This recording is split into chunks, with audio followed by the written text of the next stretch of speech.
Bien, bonjour à toutes et à tous. Alors tout d'abord, j'espère que vous allez tous bien.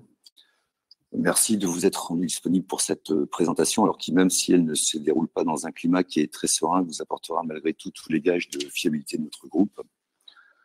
Alors vous connaissez tous évidemment Sylvain et Olivier, mais j'ai demandé pour cette réunion un peu exceptionnelle à Nicolas Blin, notre DRH, d'être présent afin de nous faire un point sur l'ensemble des mesures de prévention de nos collaborateurs évidemment et des mesures de continuité de notre activité. Donc là, juste un rapide rappel donc, de nos différents métiers. Alors, AST Group, c'est évidemment un modèle économique qui est unique, qui est composé de 3 activités. Alors, la construction de maisons individuelles, qui est notre activité d'origine et notre activité structurelle, la promotion immobilière et l'aménagement de terrains à bâtir. Mais c'est aussi un outil industriel qui nous permet finalement aujourd'hui d'être le leader français de la construction de maisons en ossature bois avec Natilia, mais qui est également doté d'une capacité d'innovation qui est forte et qui nous permet de proposer M-Design, la maison modulaire sur laquelle nous reviendrons. Alors, ST Group, c'est aussi une présence nationale avec environ 180 agences, dont 83 succursales et plus de 630 collaborateurs à ce jour.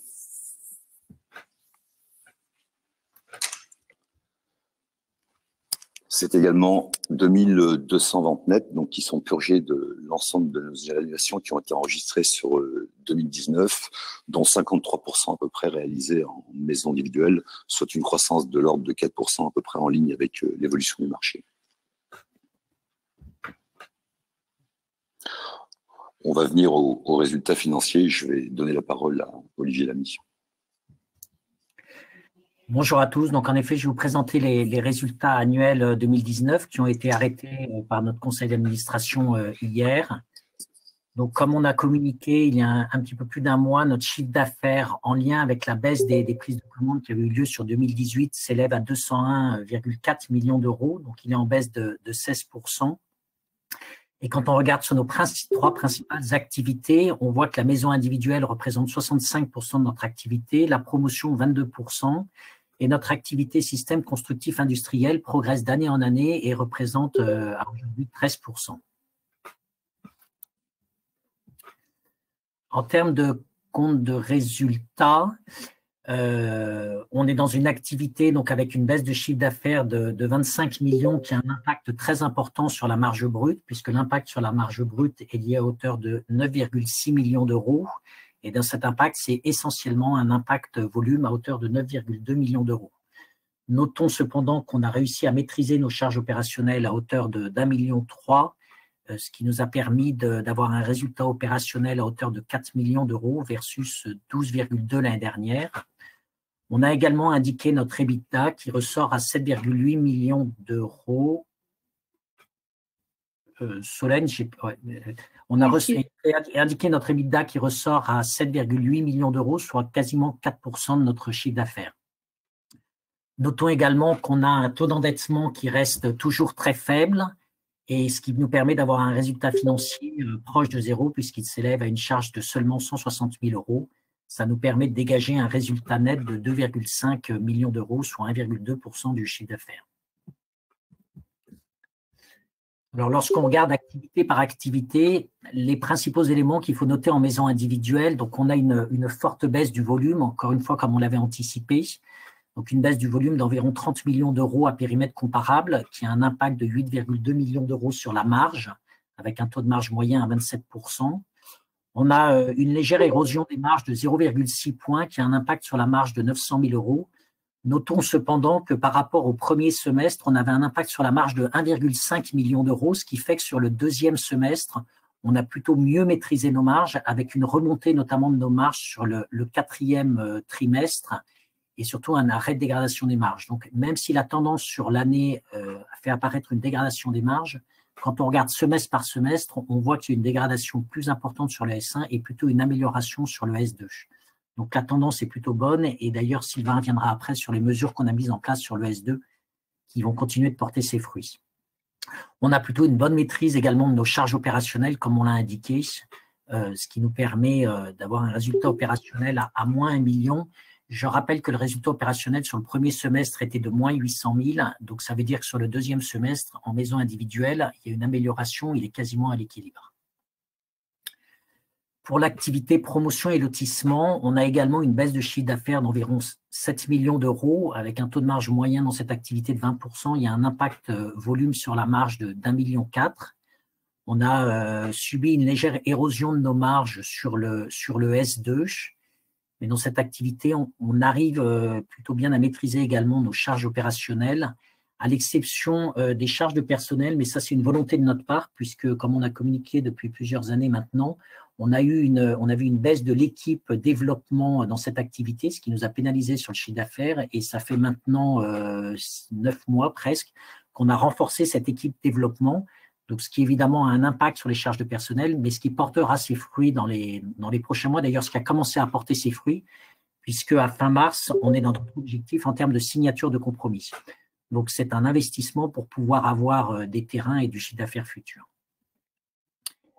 Et enfin, dans notre activité système constructif industriel, donc c'est une activité où à peu près tous les indicateurs sont en beau fixe, puisqu'on a une augmentation de nos volumes avec un effet sur la marge d'un peu plus de 400 000 euros. On avait lancé, je vous rappelle, fin 2018, une chaîne de menuiserie en aluminium pour répondre à de plus en plus de demandes. Et l'internalisation de cette chaîne en aluminium nous a permis d'optimiser nos marges à hauteur de 3 points, ce qui a eu un impact sur la marge de quasiment 800 000 euros. Et on a plutôt bien maîtrisé également nos dotations aux amortissements et nos autres charges avec un effet positif.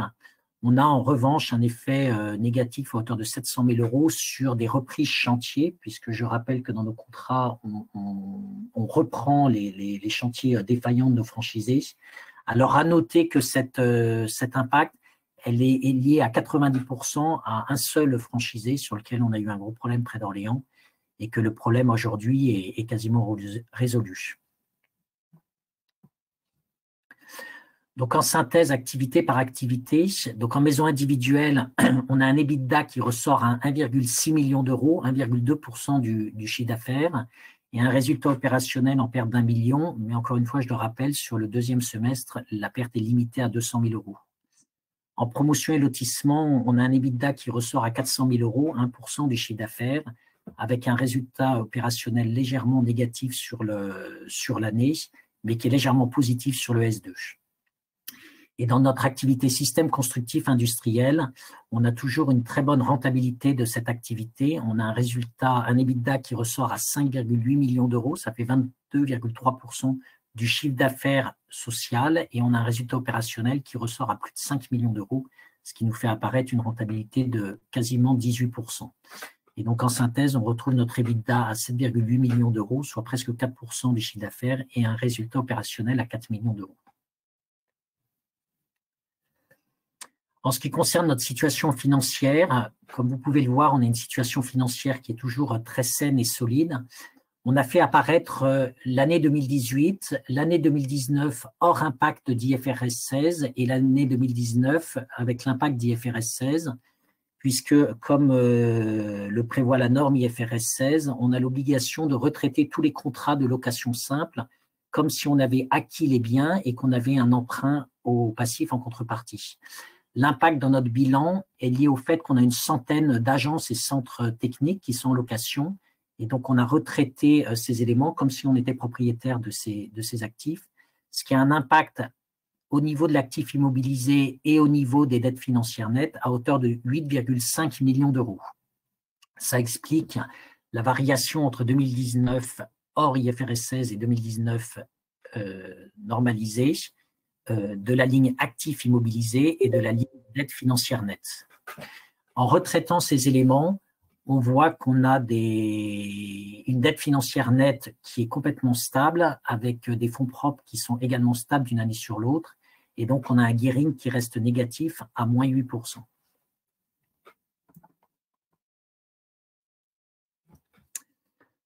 On vous présente également un focus sur nos covenants financiers et qui sont très largement respectés. Nous avons 2 covenants financiers. Le premier, c'est le leverage qui correspond à la dette nette sur le BE. Ce ratio ressort à 0,52 au 31 décembre 2019 avec un covenant qui est à 2,5. Et le gearing ressort à 0,17 avec un covenant à 1. Je tiens à préciser que l'augmentation entre 2018 et 2019 tient compte de l'évolution de la norme IFRS 16 et que nous sommes en cours de négociation d'un waiver avec nos banques pour tenir compte de cet impact, entre guillemets, purement comptable. Donc, le covenant dette nette sur EBE devrait passer à 3 versus 2,5. On indique également que nous avons un taux de financement qui est relativement bas et qui s'élève à 1,15% en 2019. En ce qui concerne notre portefeuille commercial au 31 décembre 2019, il est toujours solide puisqu'il s'élève à 202 millions d'euros de chiffre d'affaires, soit un an d'activité.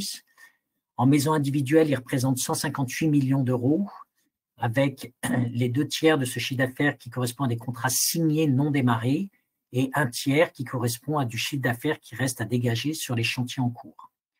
En promotion, notre carnet de commandes s'élève à quasiment 45 millions d'euros, avec 24 millions de CA restant à dégager sur des actes notariés signés et près de 20 millions sur des réservations qui ne sont pas encore actées. Et enfin, on voulait vous présenter les ventes sur ce début d'année, donc à fin février. On est sur des ventes qui sont bien orientées puisque nos ventes progressent de 9%, elles s'élèvent à 335 contre 307 l'année dernière. À préciser que cette croissance de 9%, elle est valable sur toutes nos activités, aussi bien l'activité maison individuelle que promotion, que l'activité système constructif industriel. Donc, on souhaitait vous faire un point sur la crise sanitaire actuelle et les mesures prises par AST Group. Donc, dès le début de la crise, et alors que peu de cas étaient déclarés en France, on a sensibilisé les collaborateurs aux gestes barrières. Dès les annonces gouvernementales, on a fermé les agences commerciales au public, les centres techniques et l'usine POBI, et instauré du télétravail pour tous les postes compatibles. De manière constante, on maintient une communication auprès de tous les clients et partenaires avec la mise en place d'une boîte email dédiée afin de répondre aux sollicitations des clients et la mise en place d'un extranet dédié qui nous permet de relayer de la communication auprès des franchisés, quel que soit le mode de communication qu'on reçoit, annonce du gouvernement ou conseil de nos partenaires. On a bien évidemment sécurisé nos chantiers et suspendu les travaux en cours. Vis-à-vis des collaborateurs, on les tient informés de manière régulière à chaque intervention du gouvernement et tout au long de l'évolution de l'épidémie et tout au long de l'évolution des mesures de précaution qu'on met en place et du plan de continuité d'activité. La continuité est assurée au niveau des services RH, administratifs, informatiques et financiers. L'équipe dirigeante a su se montrer très réactive, notamment au travers de réunions régulières avec l'ensemble des directeurs d'activité qui permettent de dégager la marche à suivre et les actions à mettre en œuvre. On a aussi instauré un dialogue constant et constructif avec tous les représentants du personnel qui nous ont permis de mettre en place du chômage partiel dès le 18 mars. Le paradoxe actuel qu'on connaît se situe au niveau des annonces d'Emmanuel Macron avec la mise en place du confinement et les consignes données par un certain nombre de ministres sur la continuité d'activité, notamment les propos de Muriel Pénicaud, qui incitent les entreprises du secteur du bâtiment à reprendre leur activité. Face à ces consignes contradictoires et sur recommandation des fédérations professionnelles, notamment de la FFB et de la CAPEB, on a décidé de privilégier la sécurité de nos collaborateurs. Ce qu'il faut aussi savoir, c'est qu'on fait face à des défauts d'approvisionnement, à des artisans qui ne se rendent plus sur les chantiers, à des arrêts de chantier demandés par l'État. Et face à ces situations contradictoires, la sécurité numéro 1, c'était nos salariés. Aujourd'hui, hier et demain, nos collaborateurs seront en congé payé dans l'attente d'une communication plus précise. À l'issue de cette réunion, on a réuni à nouveau l'ensemble des directeurs d'activité du groupe et des CSE exceptionnels ont été conviés afin de définir la marche à suivre pour les jours qui viennent.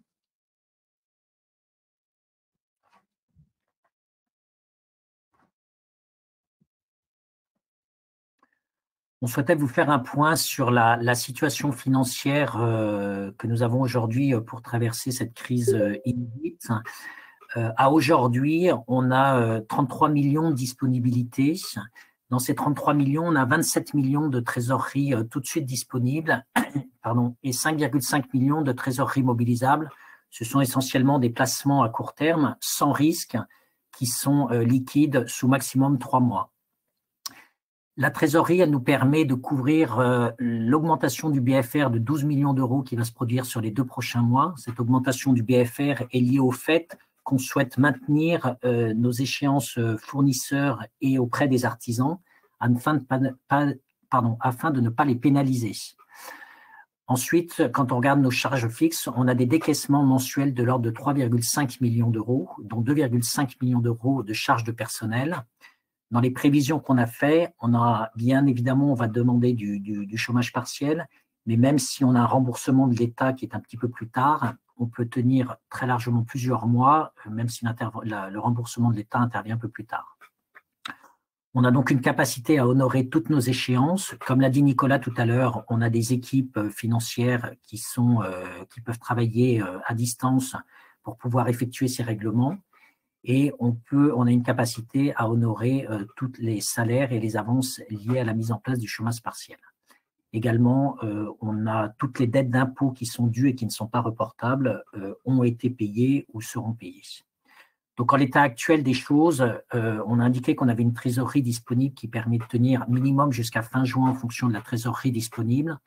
Si on tient compte des mesures actuelles qui sont en cours en place, à savoir mobiliser la trésorerie qui est mobilisable, reporter quelques lignes de crédit à moyen terme et mobiliser des lignes de crédit à court terme, on a une trésorerie qui est disponible au-delà du 30 juin jusqu'au 30 septembre.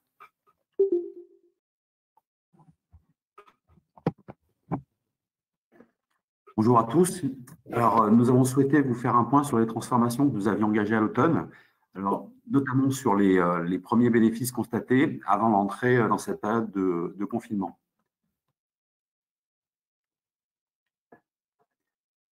Si on peut passer au slide suivant, Solène, merci. Alors, déjà pour commencer par l'activité maison individuelle, nous constatons avec les mesures mises en place donc une amélioration de nos ratios de transformation de prospects grâce bien entendu à tout ce qui a été initié, notamment une forte présence commerciale sur le terrain avec des distributions de flyers, un certain nombre de partenariats qui se sont renforcés au travers notamment aussi de l'offre digitale.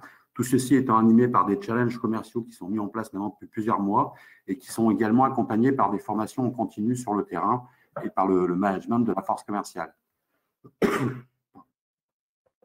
Nous avons également travaillé sur le retour à une marge normative avec, dès le mois de janvier 2020, une nouvelle augmentation de tarifs qui a été donc mise en place et en vigueur. Nous avons également, au cours du deuxième semestre, mis en place un certain nombre de mesures sur la qualité et le suivi de nos chantiers, avec notamment la formation de nos conducteurs de travaux, une réduction progressive du turnover qui a pu se constater sur cette fin d'année, ce début d'année également, et le maintien de notre campagne de sensibilisation concernant la qualité dont nous vous avions parlé lors de notre dernière présentation, concernant le fait de sensibiliser tous nos collaborateurs à la qualité client avec des enquêtes de satisfaction, une campagne publicitaire et l'expression d'un certain nombre de managers sur la prise en considération de toutes ces problématiques et la nécessaire obligation de travailler sur ce sujet. Nous avons également initié l'année dernière, donc à l'automne, un travail sur l'optimisation du suivi des projets avec deux centres techniques pilotes pour la mise en place du Lean Construction. Donc, ces travaux ont permis de mettre en place un travail collaboratif et collectif qui permet de prioriser et de travailler sur l'efficacité de toutes ces actions. Donc, on a mis en place des OBEA, donc c'est des grandes salles, des salles dans lesquelles, une fois par semaine, tous les collaborateurs commerce technique font un point sur l'avancement de tous les dossiers. On a mis 2 petites photos pour essayer d'illustrer ces propos. Donc, ces pilotes ont permis de voir une amélioration, notamment du taux de transformation des prospects, ça j'en parlais, avec un meilleur soutien de la force commerciale dû à un échange plus fréquent et productif entre le commerce et le technique, mais également une importante réduction des délais administratifs. Donc ces pilotes sont relativement aboutis et ont progressé dans le temps avec l'affinement d'un certain nombre de procédures et donc sont prêts à être déployés sur nos autres centres de travaux dès la sortie du confinement. Ensuite, nous avions également annoncé le développement d'une application pour la relation client, donc toujours pour notre activité de maison individuelle. Cette application qui s'appelle HomeWay est finalisée au niveau du développement.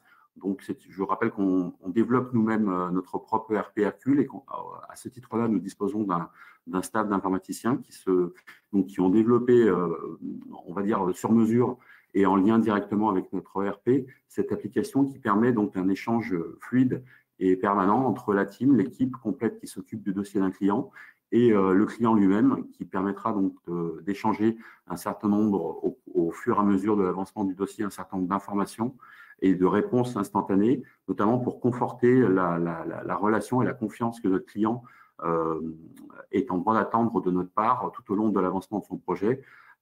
Donc, nous profitons de cette période de confinement pour continuer le développement, puisque nos informaticiens sont en télétravail. Ils travaillent déjà sur la V2 et les évolutions qui étaient identifiées dans la roadmap, mais qui n'étaient pas à l'ordre du jour de la V1. Donc, eux continuent à développer. Et donc, sur la première quinzaine d'avril, on va mettre en place des webinaires de formation en interne pour former nos conducteurs de travaux, nos commerciaux, nos techniciens à l'utilisation de cette application, de sorte à pouvoir envisager le déploiement dès la deuxième quinzaine d'avril et de sorte justement à profiter de cette période de confinement pour, en télétravail, pouvoir se former et ne pas retarder le lancement de cette application. Ensuite, pour vous parler également de l'activité promotion immobilière, donc c'est je le rappelle, une activité qui est complémentaire pour la croissance d'AST Group. Donc, comme vous le disiez Olivier tout à l'heure, nous avons renforcé notre activité de promotion et notamment par rapport à l'entrée du tube, c'est-à-dire que nous avons mis en place 4 nouvelles personnes au développement avec l'ouverture de 2 nouveaux territoires à fort potentiel qui sont les Bouches-du-Rhône et le Var. Nous avons également retravaillé sur le recalibrage de la taille de nos opérations avec une cible qui se situe avec un minimum de 5 millions d'euros d'opérations pour être validée au niveau du comité d'engagement. Et nous nous orientons également avec un modèle qui sera basé sur une externalisation des tâches, notamment d'ingénierie, plus importante grâce à un nouvel ERP qui sera déployé sur le S2 2020. Enfin, nous avons aussi, depuis un certain nombre d'années, développé, grâce au réseau et à l'outil industriel, de nouvelles offres adaptées à une clientèle plus large et soucieuse des enjeux environnementaux, notamment avec des constructions industrialisées basées sur une qualité constante industrielle et visant des performances d'économie d'énergie élevées. Donc, nous avons constaté ces 3 dernières années, une forte augmentation de nos prix moyens, notamment concernant Natilia, avec un prix moyen de quasi 180 000 euros TTC, pour Villa Club, quasiment 150 000 euros TTC, avec une augmentation respective de 18% depuis 2016. Concernant Natibox, nous disposons aujourd'hui d'un réseau de 11 concessionnaires. Concernant nos réseaux Villa Club et Natilia, une nouvelle formation était prévue donc, sur le mois d'avril avec 6 nouveaux concessionnaires supplémentaires qui viennent s'ajouter à la liste. Bien entendu, cette formation sera recalée à la période de sortie du confinement. Et enfin, pour finir, donc, nous avons le plaisir de vous annoncer le lancement de notre nouvelle marque de maison modulaire, donc avec un grand M pour maison modulaire, bien sûr, et design, puisque ces maisons non seulement disposent de qualités intrinsèques industrielles et sont prêtes à être assemblées, puisque conçues intégralement en 3D en usine avec plusieurs modules, sont prêtes à être assemblées sur un chantier qui sera réduit à environ une période de 1 mois de délai, donc sont prêtes à être livrées en 1 mois de délai chantier. Et notamment, nous avons beaucoup travaillé sur la mise au point de ces maisons pour travailler sur l'aspect design de ces maisons, aussi bien extérieur qu'intérieur, avec donc un aspect, bien entendu, tout à fait séduisant, présenté prochainement, puisque nous avons, juste avant la fermeture de l'usine, démarré la fabrication des premiers modules qui sont pour l'instant maintenus avec une pause sur le siège, le lieu du siège de ST Group, de la première maison modulaire en mai prochain.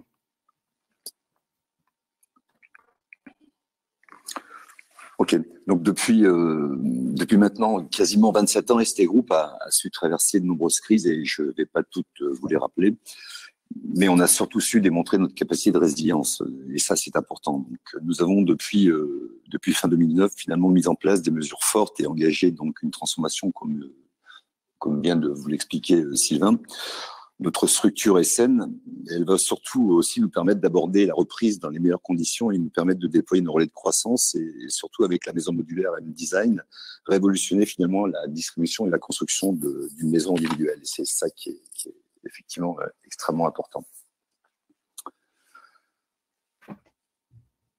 Mais c'est surtout avec plutôt un grand plaisir que je vous proposerai un nouveau rendez-vous en mai ou en juin qui nous permettra, en tout état de cause, de vous présenter de manière bien plus précise les différentes perspectives du groupe, mais surtout vous permettre de vous présenter officiellement la maison modulaire, puisque celle-ci, je l'espère en tout cas, sera disponible à la visite sur le toit de notre siège social sur Lyon.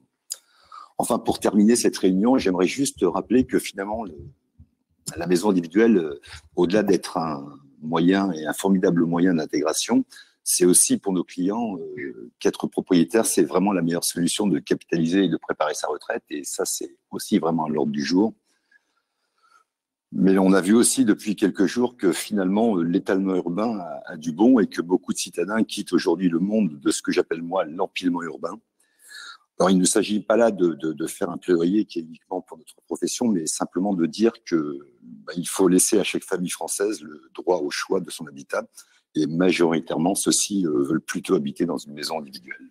Voilà, c'est un peu tout ce que j'avais à dire pour finir cette présentation qui, j'espère, vous aura convaincu de la capacité de notre groupe à surmonter cette nouvelle crise et dans les meilleures conditions et de manière à rebondir encore bien plus fort qu'auparavant.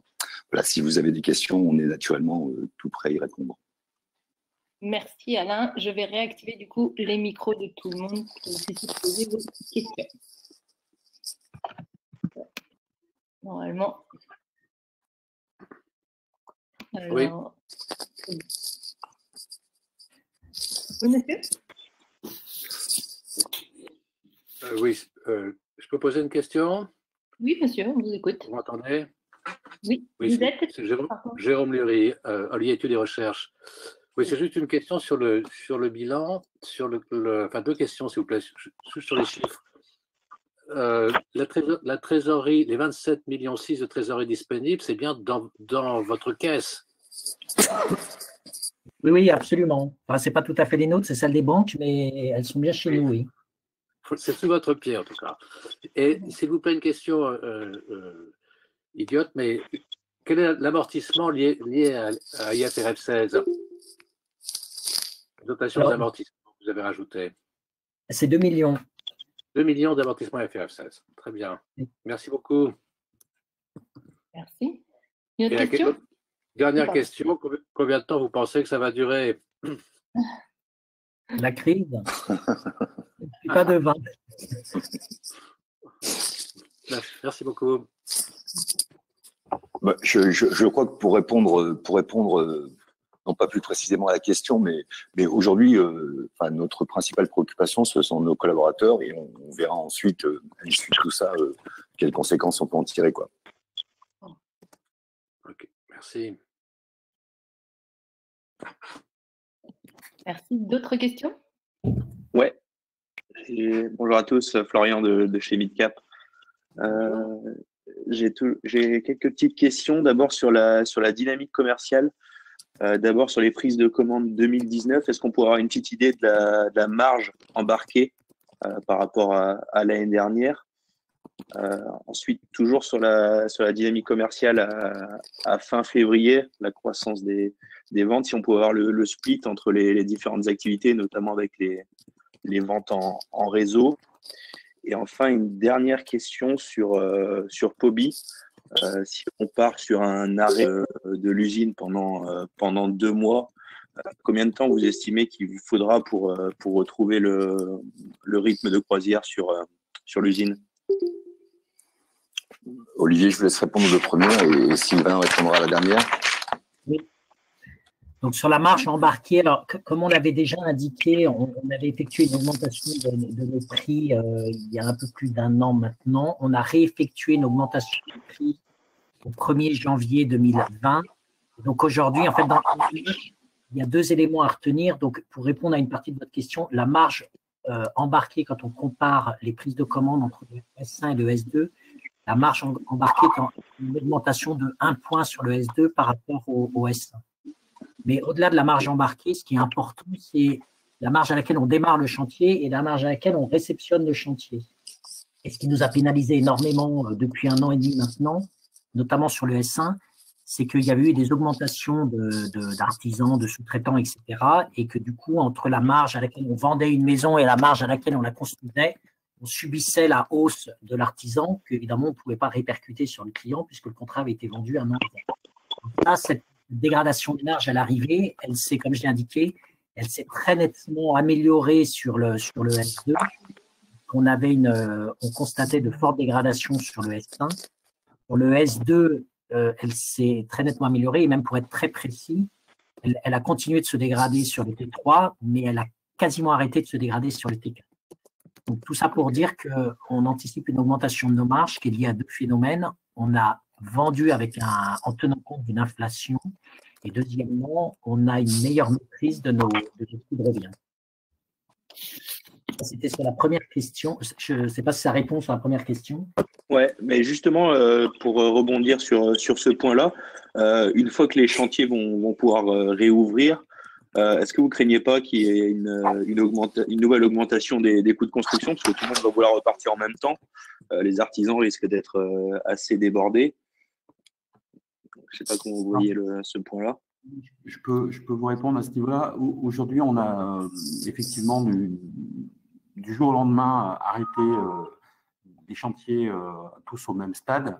On n'a pas eu de phénomène d'accumulation à un stade précis qui conduirait à penser qu'il y a un corps d'État qui soit plus en souffrance qu'un autre au moment du redémarrage. Je pense que ce sera après la même chose pour ça va être la question qui va se poser, c'est pas le travail qui s'est engorgé, c'est la capacité et le nombre d'entreprises qui seront disponibles et quels seront les effets de la crise sur les entreprises derrière. Mais il n'y a pas de travail qui s'est accumulé à un stade particulier. Le seul risque serait les gens qui sont malades et qui ne peuvent pas travailler, les entreprises qui auraient cessé leur activité. Il y a un certain nombre de mesures qui ont été annoncées pour soutenir l'économie des entreprises, et notamment les PME. Donc, on espère bien effectivement que alors là, on a des syndicats professionnels qui travaillent sur des modes opératoires qui permettraient d'éviter le coronavirus. Donc, on est en train de voir, mais ça paraît quand même assez compliqué. Maintenant, on espère bien qu'effectivement, au terme d'une certaine période de confinement, ce qui est le cas à tous d'ailleurs, on pourra remettre le nez à la fenêtre. Et donc, les chantiers, on va les retrouver exactement au stade où ils en sont arrêtés. Et si on n'a pas d'affaiblissement conséquent de la capacité de production, on redémarrera à l'endroit où on a arrêté, avec les mêmes forces en présence. Peut-être pour compléter ce que vient de dire Sylvain également, sur l'accumulation des travaux qu'on pourrait avoir dans le cadre d'une reprise, on peut aussi imaginer que l'ensemble des services instructeurs si on pouvait arrêter de taper voilà.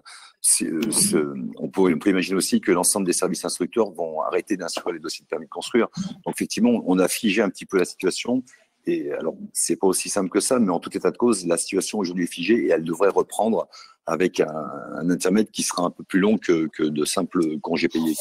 Voilà. Donc on est plutôt serein sur cette capacité de reprendre les chantiers. Néanmoins, ce qu'on maîtrise pas encore, c'est l'état sanitaire dans lequel pourront être un certain nombre de nos équipes à l'issue de cette période. Voilà. Donc le doute, il est plutôt là que dans l'accumulation de tâches qui n'ont pas été faites.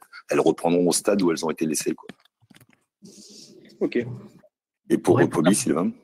Dans l'usine, donc c'est un petit peu la même chose. On a décidé d'arrêter déjà pour la sécurité des salariés, bien entendu, conformément à ce qui nous a été demandé par Emmanuel Macron le lundi soir. Ensuite, nos stocks étaient normaux. On a simplement suspendu une situation. On a effectivement d'autres usines en amont qui ont annoncé un arrêt, mais on a des clients aussi qui ont demandé à suspendre les livraisons, donc ce qui nous a conduit de toute façon à mettre l'activité en sommeil. Néanmoins, on n'a pas de problématique, on n'a pas de stock en rupture. Enfin, on peut redémarrer demain matin avec soit une équipe plus dégradée, parce que ce qui va être notre souci, c'est bien entendu de préserver la sécurité et la santé des personnes. Donc là, on travaille effectivement sur plan de reprise avec un certain nombre de mesures à mettre en place, mais également travailler peut-être avec une équipe plus faible, donc avec une productivité qui sera un petit peu dégradée, le temps de remonter en puissance, mais c'est toute une chaîne à remettre en route. Donc j'imagine qu'on naturellement devra aussi avoir un appel du côté des livraisons, c'est-à-dire que nos clients se remettent en route et acceptent qu'on les livre et que les usines en amont aussi se remettent en place. Mais je pense qu'effectivement, cette période d'observation et d'anticipation nous permet de travailler sur ça. On est en échange permanent avec les industriels qui sont en amont et avec les particuliers. Voilà, pour l'instant, c'est un peu expectatif, mais en tout cas, il n'y a pas l'outil industriel, il n'est pas cassé.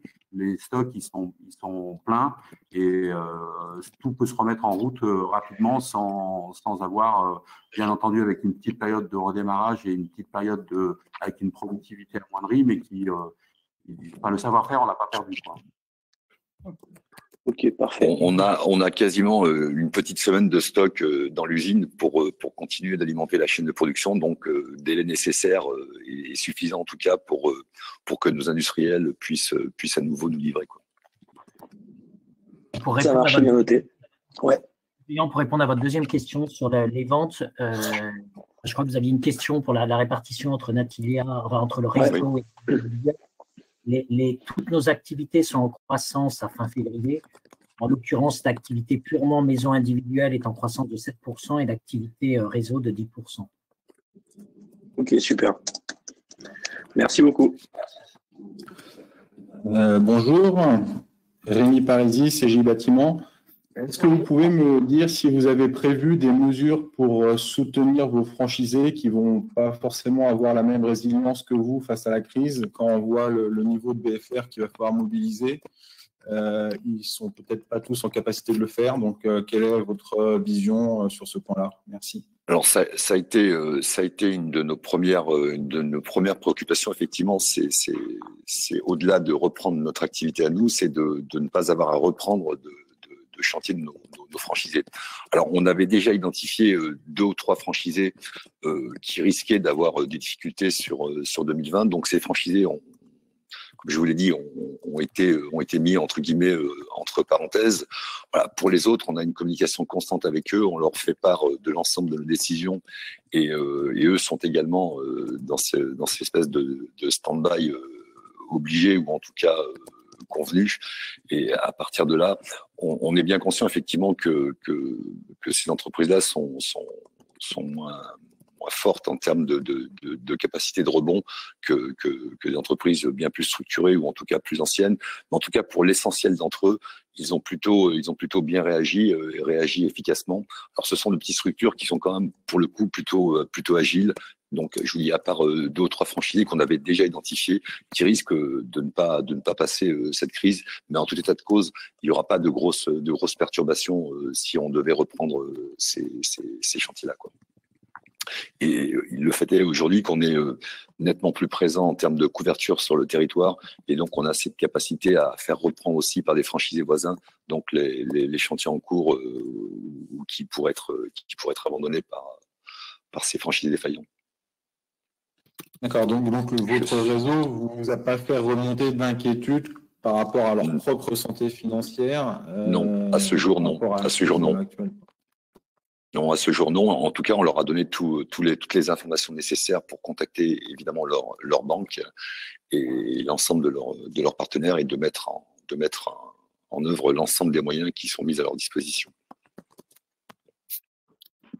Merci. Mais on est en communication permanente avec eux. On a un extranet dédié qui nous permet d'avoir une communication qui est fluide et puis efficace et surtout immédiate avec l'ensemble d'entre eux. Et Damien Tessier, notre directeur réseau, est évidemment sur le pont et régulièrement en communication avec eux, ainsi que la direction commerciale réseau et la direction technique réseau. Ça leur permet aussi de communiquer entre eux et donc de se partager en tout cas des conseils, des idées, des bonnes pratiques et de se fédérer, de se renforcer, hein, ce nouvel environnement, on va dire, virtuel et digital nous permet heureusement de continuer à échanger et de mettre à profit cette période bizarre pour chercher à avoir de nouvelles idées, s'adapter et s'entraider. Mais donc, dans votre plan de charge financière, dans votre BFR, on n'inclut pas éventuellement un décalage des paiements des ossatures qui vous commandent. Vous n'avez pas inclus ce type de mesure à aujourd'hui dans les 12 millions qui ont été valorisés? Non, puisque l'ossature livrée, c'est une ossature également payée par le client maison individuelle à notre franchisé. Donc, il n'y a pas de raison qu'il y ait ce décalage. Et en général, ce sont des structures qui sont composées entre 3 et 5 personnes à peu près en moyenne. Donc, mais incontestablement, aujourd'hui, vous dire qu'on n'a aucun doute là-dessus et qu'il n'y aura aucune conséquence, c'est juste impossible, quoi. Voilà. Alors, juste pour compléter, Alain, les ossatures qui ont été jusqu'à mardi dernier, elles ont été mises en œuvre. Nous, on a arrêté effectivement l'activité et les échanges avec nos clients, enfin les rencontres physiques avec les clients, mais les chantiers qui étaient approvisionnés, on a des entreprises qui ont continué à intervenir, les conducteurs de travaux ont continué à donner des directives et sur la fin de semaine, on a pu mettre en œuvre les produits qui étaient livrés et puis mettre en sécurité les chantiers, comme on le disait tout à l'heure. On a à peu près, je ne sais pas, mais une dizaine de maisons qui sont stockées chez nous, qui n'ont pas pu être livrées à nos franchisés et qui le seront sitôt la période de confinement levée, quoi. Il y a 12, oui. 12. Mais qui sont en sécurité, donc allez-y. Non, je vous en prie. Bonjour, donc Pascal Ray, BNP Paribas. J'avais aussi une question, alors peut-être plus vers Monsieur Olivier Lamy. Vous avez fait une présentation séquentielle là, par rapport justement à la trésorerie et BFR, et vous avez évoqué une séquence donc jusqu'à fin juin, puis une séquence jusqu'à fin septembre. Et je voulais voir par rapport aux mesures gouvernementales, si vous souhaitez tous vos partenaires bancaires, mais qu'on puisse en parler dans un deuxième temps après cette conf call, mais voilà, qu'on puisse bien détailler avec vous les mesures Là, vous avez bien très sûr mal. connaissance, hein, et voir un petit peu ce que vous souhaitez ou pas mettre en place. Oui, alors, enfin, je suis désolé parce que il y avait quelques éléments qui ont été coupés. Je vous entends plus. Vous m'entendez? On vous a entendu, Madame Ray. On ne vous entendait pas bien, ça a coupé. C'est bon? Et moi, on m'entend, Solène? Oui, on vous entend bien, Olivier. D'accord. Donc, ce que j'indiquais en effet, donc Olivier. Oui, mais je crois que j'ai entendu à peu près. Vous souhaitez que je repose ma question? Ouais, non, sur le fond, là, compris. Oui. Très bien. Donc, en effet, ce qu'on a indiqué, c'est que jusqu'à fin juin, on n'a aujourd'hui aucun problème de trésorerie, même en tenant compte du fait que le chômage partiel, il va falloir faire l'avance de trésorerie, et sur le fait qu'il n'y a aucune autre mesure qui pourrait être prise. Ensuite, bien évidemment, j'avais prévu de revenir auprès de tous nos banquiers, donc de vous en particulier, pour pouvoir s'appuyer sur les mesures mises en place par le gouvernement, et notamment reporter des lignes sur nos emprunts moyen terme et long terme. Vous reviendrez vers nous, voilà. Hein, parfait. C'est prévu.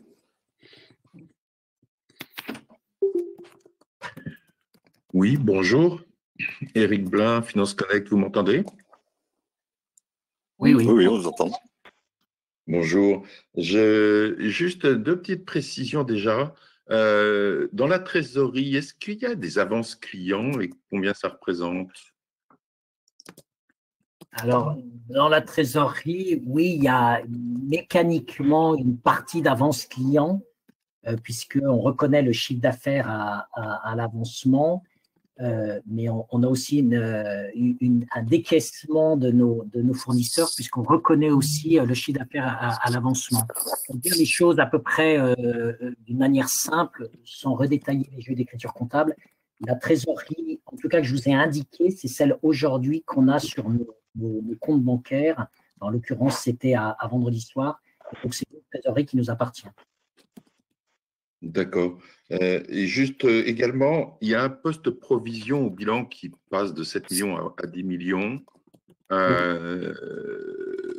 Ma question sous-jacente derrière, c'est un petit peu, est-ce que vous avez provisionné des risques concernant, par exemple, les deux franchisés dont vous avez parlé comme étant sous surveillance, je dirais, Et ma seconde partie de question, c'est est-ce que sur la promotion, il y a une prise de risque? Est-ce que si on peut imaginer que le marché s'assèche un petit peu quelque part, est-ce que vous avez une prise de risque sur la promotion ou comment ça se passe?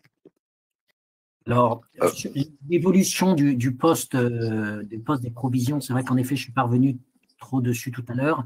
Il est lié à plusieurs effets. Le premier effet, c'est qu'avec les pénuries d'entreprises qu'on évoque depuis maintenant quelques temps, on a eu, et on a encore d'ailleurs quelques retards dans les chantiers, et donc on provisionne systématiquement les pénalités de retard sur les chantiers qui sont normées, hein, c'est défini dans le contrat de construction de maisons individuelles. Donc on provisionne ces pénalités, on provisionne tout ce qui peut être correspondre à des coûts futurs, les provisions SAV, etc., etc. Et on a eu aussi une volonté au 31 décembre d'avoir un screening extrêmement fin de tous nos chantiers, que ce soit en maison individuelle et en promotion, ce qui nous a amené en effet à ajuster toutes les provisions pour éviter d'avoir des effets décalés d'une année sur l'autre. Donc l'augmentation de 3 millions des provisions provient de deux choses en synthèse. La première, c'est que on a eu des dépassements de coûts de SAV ou de pénalités de retard sur les chantiers. Ça, c'est le premier élément. Et le deuxième, c'est qu'on a souhaité avoir un screening très fin et pouvoir rentrer dans le détail chantier par chantier pour éviter d'avoir des décalages de marge d'une année sur l'autre. Et ces provisions sont passées au-dessus de l'EBIT? Elles sont au-dessus, enfin, ça dépend ce qu'on appelle au-dessus. Elles sont comprises dans l'EBITDA, oui. La différence entre le résultat opérationnel et l'EBITDA, donc il n'y a pas les provisions qui rentrent, c'est uniquement les dotations aux amortissements et la charge IFRS 16. Et les provisions sont passées où alors en dessous? Non, elles sont dans l'EBITDA, on a bien l'impact négatif des provisions. D'accord, ok. Puisque entre l'EBITDA et le résultat opérationnel, les seuls éléments qui sont traités, c'est les dotations nettes aux amortissements, pas aux provisions. En ce qui concerne votre deuxième question et notamment la commercialisation de nos opérations futures, c'est ça, si j'ai bien compris. Tout à fait. Oui, donc on s'est rendu compte cette semaine que finalement, on avait eu un flux réduit de nos demandes des différents prospects. Néanmoins, le flux ne s'est pas tant tari que ça. Donc on voit bien qu'aujourd'hui, il y a une vraie réflexion à son habitat.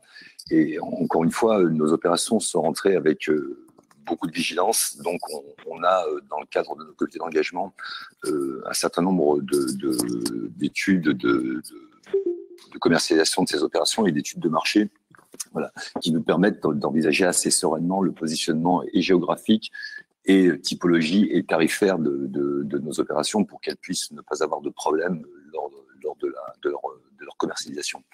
Voilà ce que je peux vous dire aujourd'hui. Maintenant, incontestablement, je parlais tout à l'heure d'empilement urbain.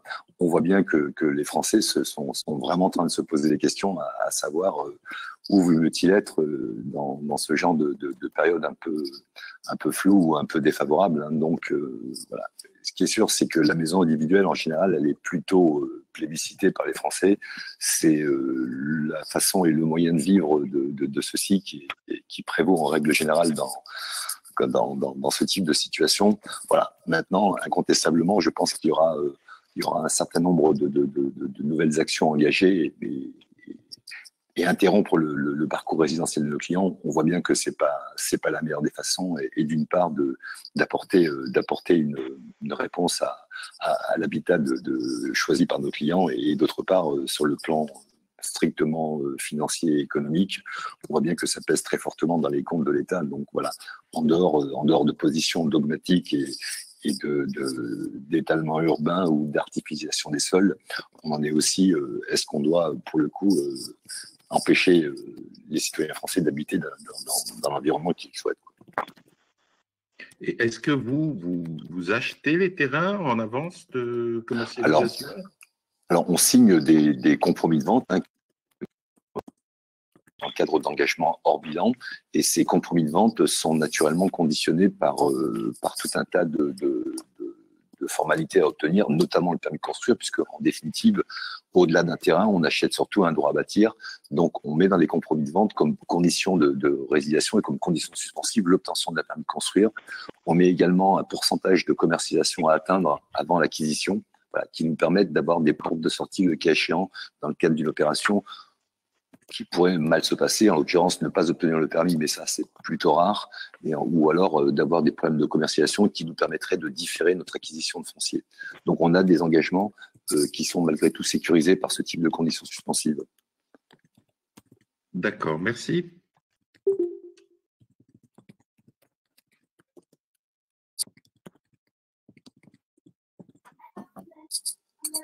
Merci. D'autres questions peut-être?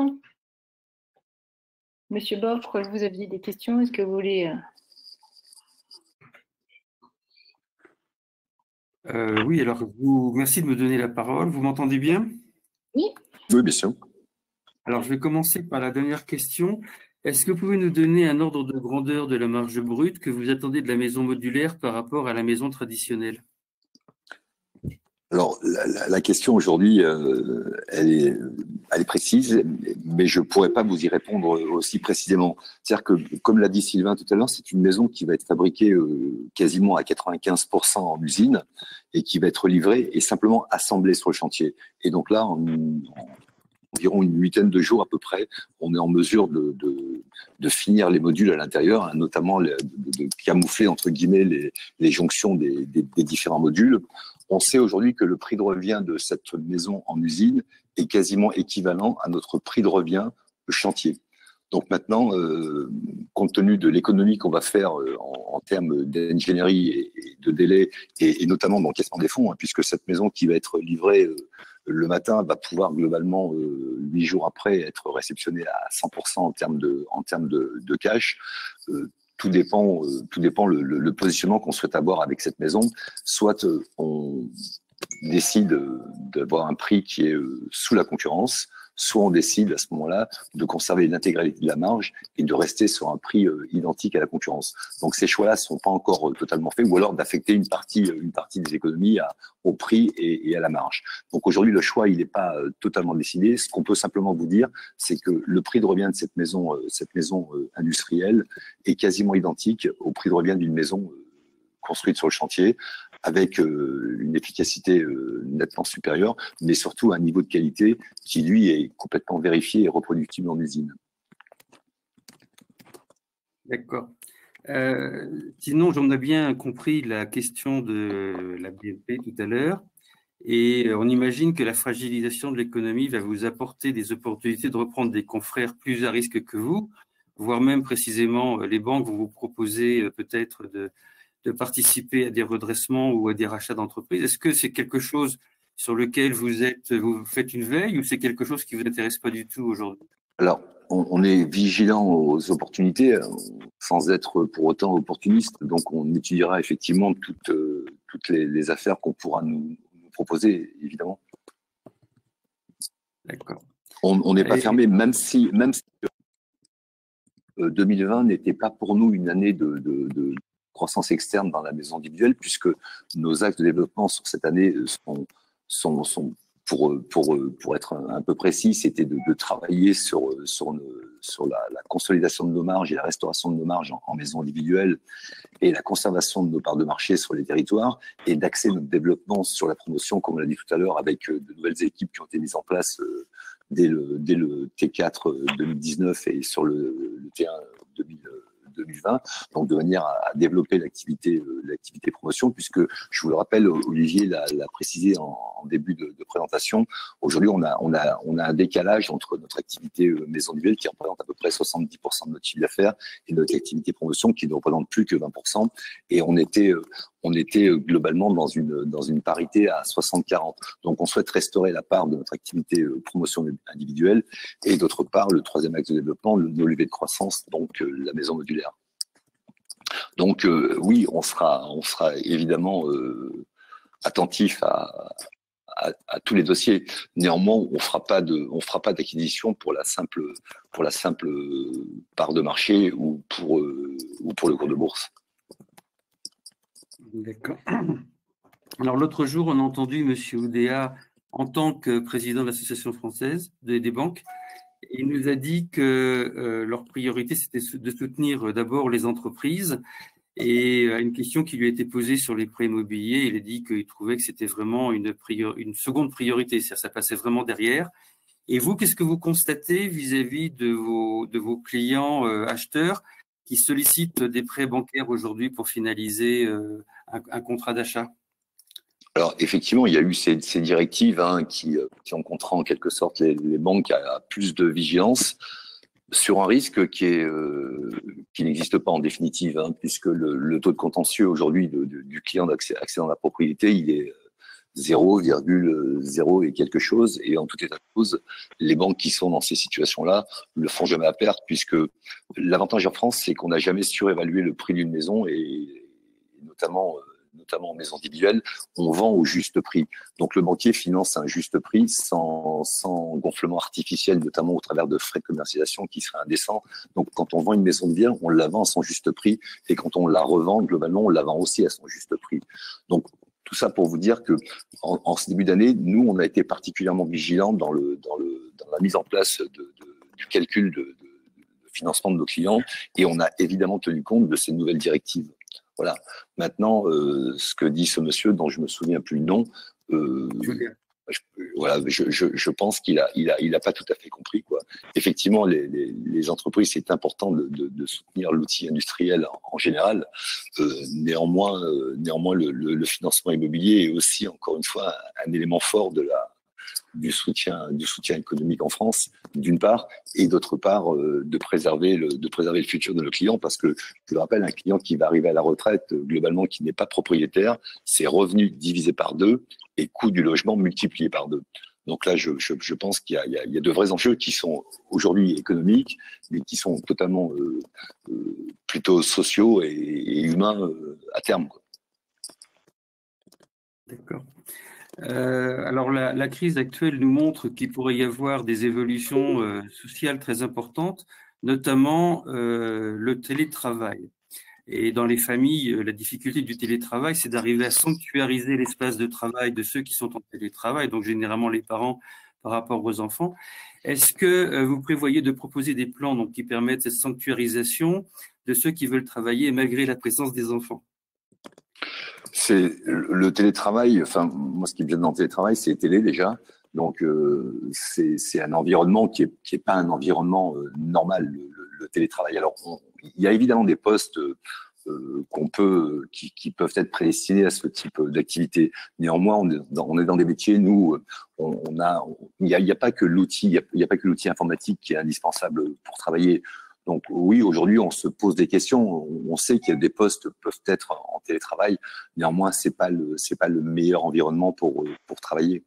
Alors moi, c'est compliqué de répondre à cette question. Oui, le télétravail, mais c'est un peu comme Muriel Pénicaud qui nous dit que chaque ouvrier prenne un véhicule de chantier pour aller sur le chantier. Effectivement, elle a un peu moins de contraintes en limousine. Elle est un peu plus distante de son chauffeur.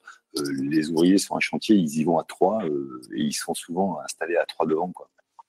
Non, je vais me permettre de compléter sur le sujet, puisque je parlais de différentes questions, et notamment, on va dire quelque part, on l'avait, sans le vouloir, entre guillemets, anticipé, puisque l'offre Natibox, justement, elle permet d'adresser un certain nombre de millions de logements et de permettre dans un logement déjà existant d'insérer un espace de home office sans modifier. Enfin, je pense que c'était votre question, donc de savoir comment on allait aménager l'espace pour permettre le télétravail.